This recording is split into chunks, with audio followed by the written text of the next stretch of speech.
Deputy speaker Raghurama Krishnaraju custodial torture కేసులో senior IPS అధికారి సునీల్ నాయక్ హాజరయ్యారు. విజయనగరం ఎస్పీ ఆర్ దామోదర్ కేసును విచారిస్తున్నారు. ఇప్పటి వరకు గుంటూరులో జరిగిన విచారణ ఈరోజు జిల్లా పోలీస్ కార్యాలయం ఆవరణలో విచారిస్తున్నారు. శుక్రవారం రిటైర్డ్ అడిషనల్ ఎస్పీ విజయ్ పాల్ని ఎస్పీ దామోదర్ విచారించారు. మరో నిందితుడు బోరుగడ్డ అనిల్ కుమార్ అనారోగ్య కారణంతో విచారణకు గైర్హాజరయ్యారు. పూర్తి సమాచారం ఇచ్చేందుకు నాగేంద్ర ప్రసాద్ జరుగుతున్న నాగేంద్ర ప్రసాద్ విచారణ ఇంకా కొనసాగుతుందా? ఏమన్నా ఎంతవరకు వచ్చిందని చెప్తున్నారు అధికారులు?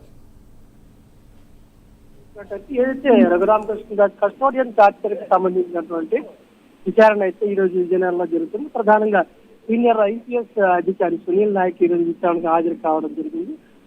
వాస్తవంగా చూసినట్లయితే ఆయన నిన్ననే హాజరు కావాల్సినప్పుడు కూడా ఈ రోజు ఆయన విచారణకి హాజరయ్యారు. 2001లో ఏదైతే అప్పుడు ఎంపీగా రఘురామకృష్ణరాజు ఉన్నప్పుడు రాజద్రోహం కేసు నమోదైందో ఆ తర్వాత ఆయన కస్టడీలోకి తీసుకున్న తనతో ఆయన టార్చర్ చేసినటువంటి ఆరోపణల నేపథ్యంలో విచారణ అయితే కొనసాగుతుంది. అయితే విజయనగరంలో జరగడం ప్రధాన కారణం ఏంటంటే అప్పట్లో దీనికి సంబంధించి దర్యాప్తు అధికారిగా ఉన్నటువంటి ఏఆర్ దామోదర్ కృష్ణ విజయనగరం ఎస్పీగా కూడా పనిచేస్తున్నటువంటి పరిస్థితి. అందువల్ల ప్రధానంగా చూసినట్లయితే విజయనగరం చంద్రగిరి విచారణ కొనసాగుతున్నటువంటి పరిస్థితి. అయితే నిన్న చూసినట్లయితే శనివారం బోర్గడ్ అనిల్ కుమార్ కానీ సునీల్ నాయక్ గాని రావాల్సినటువంటి ఉన్నప్పుడు కూడా నేను ఇద్దరు రాలేదు. విజయ్ పాలన అయితే నేను విచారణ చేసినటువంటి పరిస్థితి. సాయంత్రం 5 గంటల వరకు కూడా విచారణ జరిగింది. ఈ రోజు కూడా మధ్యాహ్నం 12:30 సమయంలో సునీల్ నాయక్ విచారణకు హాజరయ్యారు. ప్రస్తుతం విచారణ అయితే కొనసాగుతోంది.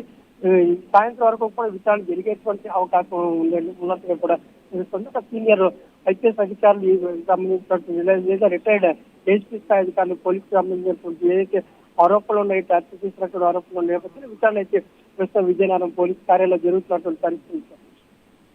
Right, thank you Nagendra Prasad.